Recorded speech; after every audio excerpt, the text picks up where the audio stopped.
Hidden cameras, product tests, and insider accounts reveal a disturbing truth behind Aldi's rock-bottom prices. Behind the efficiency and no-frills image lies a system that cuts corners in ways most shoppers never see. From ultra-cheap products made with lower-grade ingredients to seasonal goods that hide inferior quality and operational shortcuts that shift the burden onto customers. This investigation exposes why buying at Aldi may cost far more than you think. Part 1. Aldi's DNA, Efficiency as a Business Model and Why It Works. Picture a buyer in a windowless office signing one contract instead of 15. One vendor, 2 SKUs, a promise of volume that justifies a lower price before the first truck leaves the plant. Fewer pallets to schedule, fewer labels to manage, fewer forecasts to miss. A supply chain that moves like a narrow river with a strong current instead of a delta that loses itself into marshland. The customer never sees the spreadsheets that make it possible. They only notice that the shelf looks calm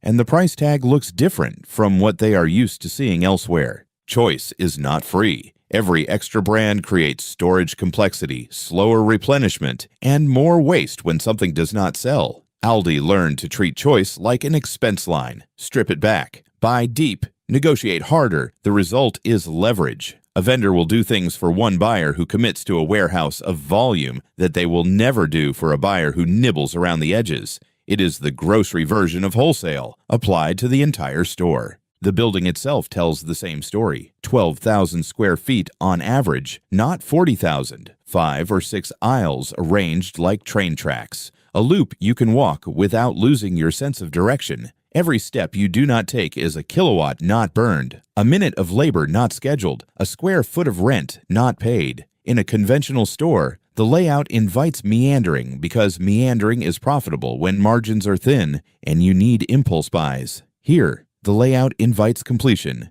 Get what you came for, get out. The discipline that makes the space feel small is the discipline that keeps costs small. By the way, subscribe now so you never miss the next hidden story that could change the way you shop.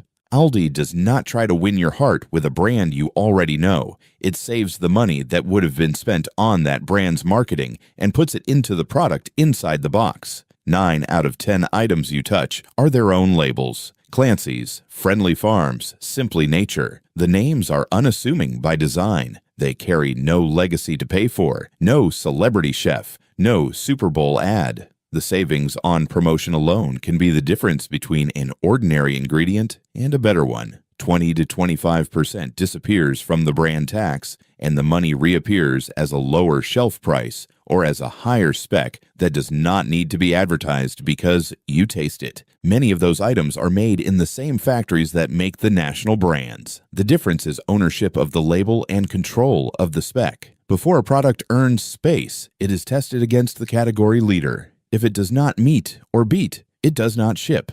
That quiet requirement sits behind an unusually high level of trust. When a regular shopper reaches for a new Aldi label, they are not taking a risk. They are invoking a pattern that has already rewarded them dozens of times. That is how loyalty becomes a habit rather than a slogan. In surveys, the approval numbers read like the results of a small referendum. People are not just satisfied, they are converted. The price gap is not a trick. It is the logical outcome of a structure that removes expensive layers and refuses to pay for dazzle. Up to 50% cheaper than competitors is a number with a lineage behind it.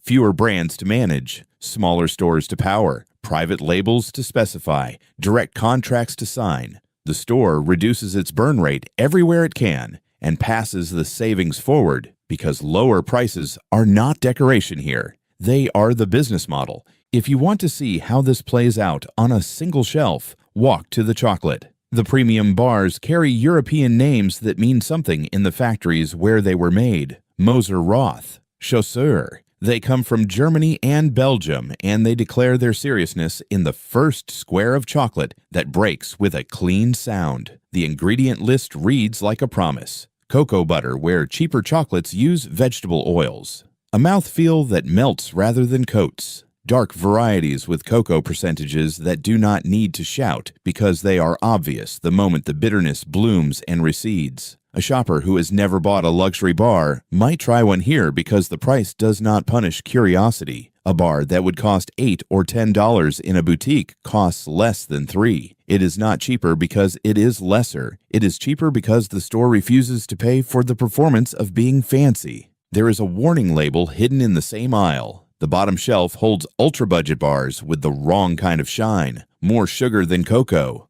palm oil standing in for butter, a texture that feels waxy under the tongue and tastes like a shortcut. The seasonal shapes with cheerful wrappers can hide thin, grainy chocolate that photographs well and satisfies poorly. The store that engineered an entire system against waste wants you to learn this distinction so you do not waste your own money on the wrong experiment. Even efficiency needs discernment. Return to the main aisle and look again at the stripped-down presentation. You are seeing a cultural memory at work. Post-war Germany learned to build with restraint and to prize durability over display. Aldi's shelves are a continuation of that ethic in a world that forgot it. The frugal grandmother is not a metaphor here. She is a blueprint. She rinses foil and folds it for another baking day. She turns leftovers into a meal that tastes planned. She buys the thing that works, not the thing with a jingle. Translate that household discipline to an enterprise, and you get a store that treats penny decisions as if they were dollar decisions repeated thousands of times. A micro story plays out at the dairy case. A shopper compares a national brand of Greek yogurt at a conventional grocer to the Aldi private label. The cups look similar. The macros on the side panel are close. The difference is at the register and across a month of breakfasts. The private label saves a few dollars each trip. The few dollars compound. A family finds room in their budget for fruit that would have been skipped. The invisible dividend of a store's cost structure appears in a lunchbox. Another story plays out behind the scenes. A supplier sits across from an Aldi buyer and hears a request that sounds almost rude in its simplicity. Fewer flavors, a larger commitment per flavor, tight logistics windows, payment terms that reward punctuality and punish drift. Approval hinges on tasting sessions where the product faces the category champion. The supplier walks away with a contract that will fill production lines at a predictable clip. The consumer walks away with a price that does not wobble every time the commodity market hiccups. Order replaces chaos because both sides agree to make less noise. Even the number of steps you take is part of the equation. Fewer aisles mean fewer opportunities to get lost in your own cart. You are less likely to wander into a mood of buying because the store never pushed you off your path. The calm is strategic. A store that is not trying to distract you has the confidence of a shop that believes the value is obvious. That confidence becomes contagious. The shopper who came in for staples begins to experiment within the private label universe because the risk feels low. They try the pasta sauce and then the beans and then the chips. The basket broadens inside the brand family, not across a galaxy of names that spend to be remembered. Part 2. Signature operational tactics that cut costs. You meet the first tactic before you buy a single item. The carts are locked together and the key is a quarter. For a moment, it feels like an obstacle. Then you notice what it does. It turns every shopper into their own attendant. The coin is a tiny contract that says you will bring the cart back because you want your deposit returned. No teenager is chasing carts through rain. No manager is ordering replacements because another row disappeared overnight. The parking lot looks orderly because the incentive is simple and universal. The cost that other stores accept as background noise is erased by a design choice no one can ignore. Watch how that choice cascades. Fewer workers outside means more hands inside. Fewer carts damaged by wind or fender taps means fewer capital purchases. The store's budget breathes easier, and that breath becomes a lower line on the receipt. A shopper who shrugs at 25 cents has accidentally participated in the store's labor model. A system based on responsibility is lighter than a system based on rescue. The coin makes the difference visible. Step into the checkout lane and the tempo changes. Items move like a metronome set higher than you thought possible. The cashier does not hunt for a code because the package carries it more than once. A box flashes past and any edge yields a scan. A bag of pasta turns and the beep arrives before the movement ends. This is not personality. It is architecture. Most products are labeled on multiple sides, so the path to a successful scan is always short. The register is placed where the cashier's hands fall naturally after a single motion. The staff learn these paths the way a pianist learns the geography of the keys. Speed is the product of design that forgives imperfection. Then a break with habit. Your groceries do not get bagged at the register. They go back into the cart. You are guided to a long counter where the packing becomes your job. The line keeps moving because the slow part has been moved off the critical path. A minute saved in the lane is worth more than a minute saved at the counter because it unlocks the next transaction. The store treats bottlenecks like an engineer, not like a tradition. The math shows up in payroll. Fewer people can serve more shoppers without anyone feeling rushed for the wrong reasons. What feels unusual the first time becomes the new definition of efficient when you see the total. The scene behind the shelves is the same philosophy written in cardboard and tape. Pallets arrive already staged for presentation. The front of the shipping box is cut away, and the product becomes its own display. No one spends an hour building a tower of cans that will collapse at the first curious hand. No one unpacks and repacks to fill a decorative rack. The shelf is the box, and the box is the shelf. Restocking time falls because motion falls. A worker lifts, slices, slides, and moves on. The difference is not cosmetic. It is a 60% reduction in the task that every grocery store must perform to stay alive. Look up and notice what you do not see. There are no electronic price tags glowing with silent circuitry. Paper tags sit cleanly under each product and tell you what you need to know. In a store with thousands of SKUs turning quickly, the cost to maintain digital labels would be a permanent drain. In a store that limits itself to roughly 1,400 regular items, the complexity is small enough to manage with paper and a disciplined update rhythm. The savings on technology that flatters the eye but adds little to the basket become a steady pressure on prices you can actually feel. The layout honors the same logic. Aisles run in parallel and lead you forward without detour. Shelf height stays at or below the level where a person can reach, and a stocker can work safely. No one climbs a ladder with a heavy box to fill a top shelf that exists to make a planogram look balanced. Accidents avoided are injuries not incurred. Injuries not incurred are claims not paid. By refusing the theater of abundance, the store protects the people who keep it running and harvests the savings for the one number that matters to a family. Limit the assortment, and the whole organism becomes easier to feed. Fewer SKUs mean fewer forecasts, fewer substitutions, fewer points where a broken link can shut down a category. The trucks can run tighter routes because they are not dragging 10 variations of the same item across a region. The back room can be smaller because the buffer is smaller. Inventory can turn faster because the demand is concentrated into the options that most people actually buy. Waste shrinks when you stop pretending that variety is virtue in itself. There is a quiet cultural lesson in the package sizes, where other chains push jumbo containers that spoil in a week. This store often chooses formats that a household can finish, while the product still tastes like the day it was opened. A spice jar small enough to stay potent. A bag of greens that gets eaten before it goes limp. The savings are not just on the tag. They are in what you do not throw away on Thursday. Efficiency does not stop at the register. It follows the product into your kitchen and asks whether it will be used or wasted. Consider a night crew moving along the cereal aisle. In a conventional store, the task list includes stripping a pallet, placing individual boxes, fronting and facing for presentation, walking back for replacements, and scanning stockouts. Here,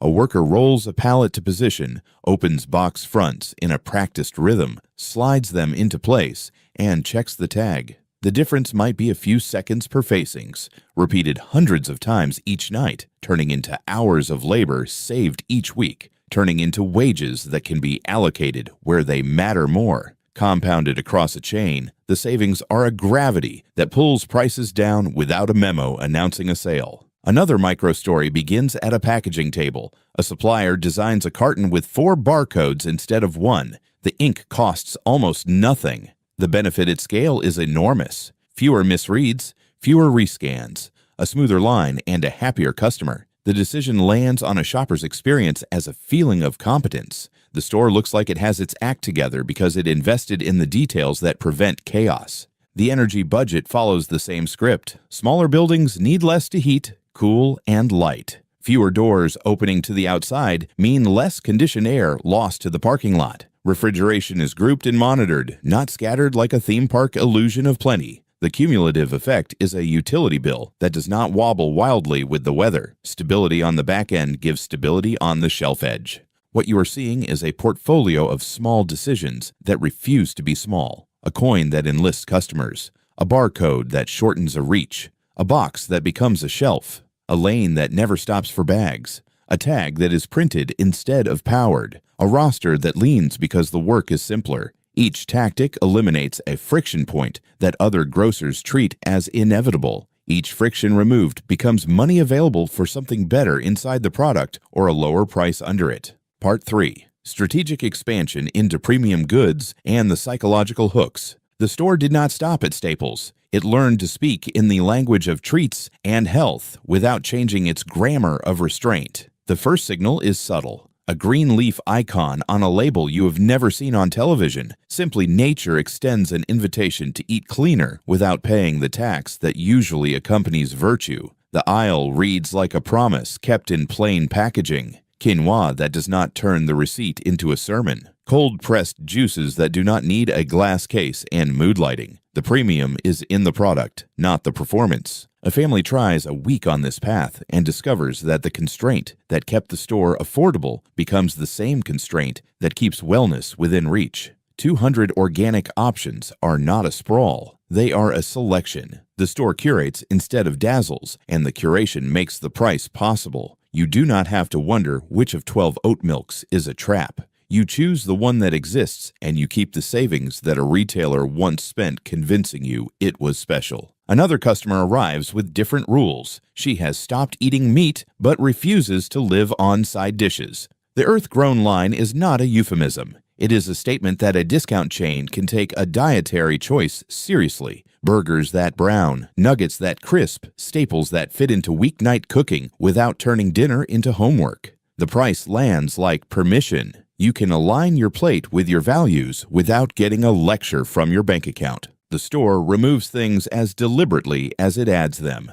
Artificial colors disappear. Partially hydrogenated oils are out. MSG vanishes from private labels long before it becomes a press release in larger chains. The absence is a message about priorities. The cheapest way is not always the least expensive outcome when you count what it costs on the other side of the register. Ingredient discipline does not need a billboard. It needs a buyer who can say no. Meat tells a different story with the same ending. Grass-fed beef sits in the case with a number that makes it thinkable for a household that has never bought it. The reduction is not charity. It is a mathematical consequence of limiting options, buying directly, and refusing to fund a middle layer that adds nothing the tongue can detect. A mother who thought grass-fed was a lifestyle accessory brings home a pack and calls it Sunday. A week later, it is Tuesday. The upgrade stops being an event and becomes a habit because the price stopped being a wall. A shopper turns the corner and lands in the aisle that breaks discipline on purpose. The middle of the store changes every Wednesday. A pressure cooker appears beside an electric throw. A kayak leans against a set of stainless mixing bowls. The prices read like mistakes.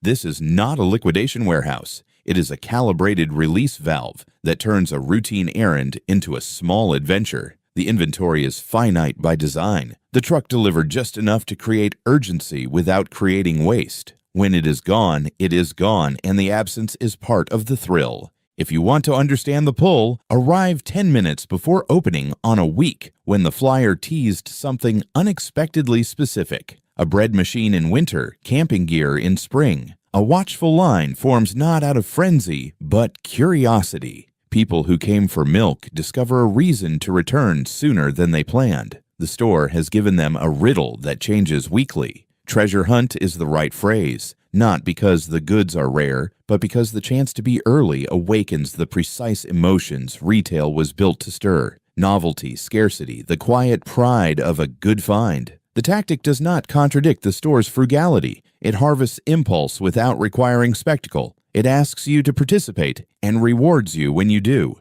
The heritage that built this discipline is not a marketing poem. It is history. The company began in a country rebuilding itself from ruins, where efficiency was not a strategy, but a survival skill. Post-war Germany did not have the luxury of waste. The brothers who started this chain learned to strip enterprises down to the parts that created value and leave the rest on the design room floor. That ethic traveled as the footprint expanded and now sits in a suburban strip mall a continent away, where a shopper reaches for a German pretzel that tastes like it came from a bakery, with a wood door and fogged windows. Seasonal shipments bring reminders of those roots that resonate beyond nostalgia. An advent calendar sells out before the weekend because a parent who grew up with cardboard doors and cheap chocolate finds one with better chocolate and a price that does not punish memory. A German Stollen lands in a cart because it tastes like a holiday that still matters. Irish butter slips into a basket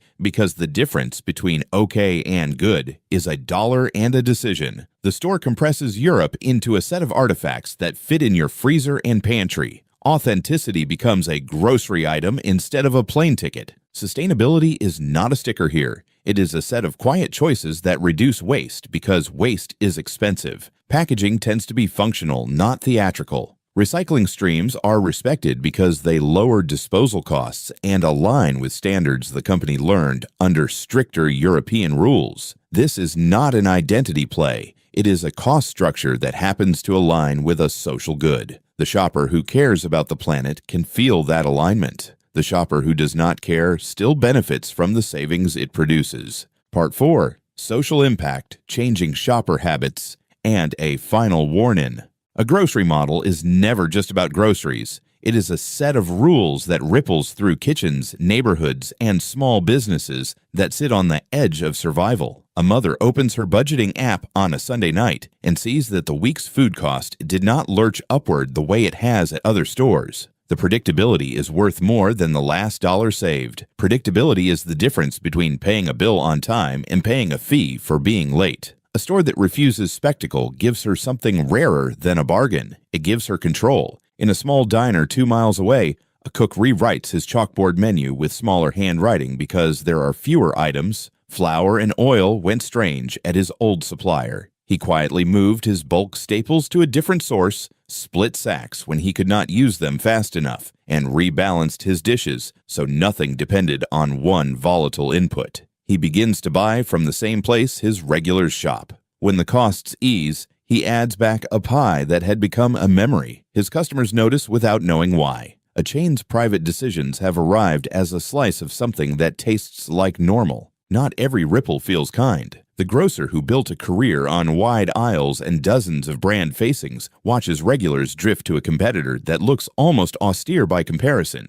He is paying to polish floors that do not make a price lower. He is paying for a planogram that slows his staff. He is paying for vendors who will not move on price because his volume is split across too many bet hedges. The market is not sentimental. It rewards operational honesty and punishes waste dressed up as abundance. Some neighborhood stores will adapt into specialists and survive on service. Some will not.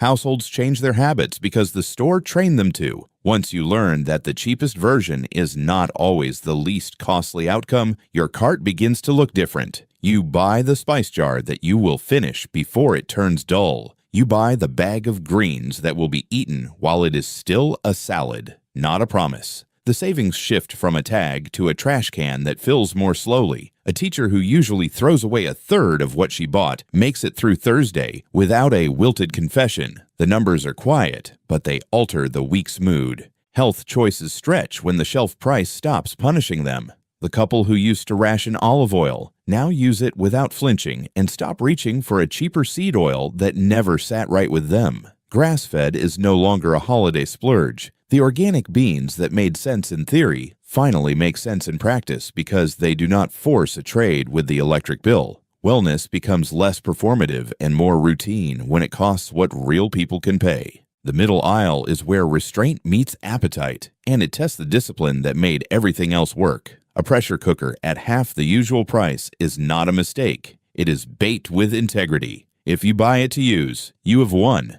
If you buy it because it felt like winning, it will live in a closet and turn the week's savings into a silent loss. A neighbor learns to treat that aisle with a rule. She arrives with a list and one permission slip for a surprise. She trades the permission slip for something she will use 10 times before she buys a second. The rule saves her from herself without killing the joy of stumbling on a tool that improves her kitchen. Brand culture changes in ways that agencies can measure but cannot fully control. The long spell of national logos begins to weaken when private labels show up with better ingredients and lower prices. A pantry becomes a museum of house names that once meant nothing and now mean reliability. The money that used to sell a story lands in the jar itself. Marketing budgets are forced to defend themselves against a competitor that does not play the game. Some brands will fight with price. Some will fight with quality. The ones that fight with noise will fade. Labor inside the store shifts in shape and dignity. There are fewer bodies at the front door and more bodies moving product where it matters. Work that once meant performing a display now means feeding an efficient line. A cashier who is not required to bag becomes a specialist at pace and accuracy. A stalker who does not have to climb and pose on a ladder becomes a mover who gets home without a bruised shoulder. When the building is not a stage, the people in it become workers instead of performers, and the savings that result do not come from squeezing them. They come from not wasting them. Communities feel the difference when a grocery bill stops being a monthly crisis. A food pantry director notices that donations stretch further when donors are not wiped out by their own trips. A city planner looks at a map and sees that a smaller footprint can slot into more neighborhoods, reducing food deserts that used to be explained away with a shrug about margins. Efficiency travels where extravagance refuses to go. There is a historical echo in the background. In the years after a war that stripped Europe to the studs, the culture learned that extravagance is fragile and discipline is an asset. That lesson moved across borders and decades and quietly invaded a modern economy that fell in love with bloat. Inflation and supply shocks remind people that not all abundance is real. A store built on restraint does not panic when a link snaps because it has fewer links to begin with. It is not immune to disruption. It is simply less flammable. Yet no system is magic. A disciplined model still lives in a world where storms hit ports, crops fail, and energy spikes. The test of a promise is not the sunny day, but the day when trucks are late and suppliers ask for mercy. Watch what a store cuts when it must. If it slices frills first and guards the staples, the promise was true. If it trims quality at the edges where it hopes you will not look, the promise was a costume. A shopper who understands the blueprint can read these signals before the press release arrives. If this journey changed how you see the hidden machinery behind a simple trip for groceries, like this video and subscribe for the next chapter.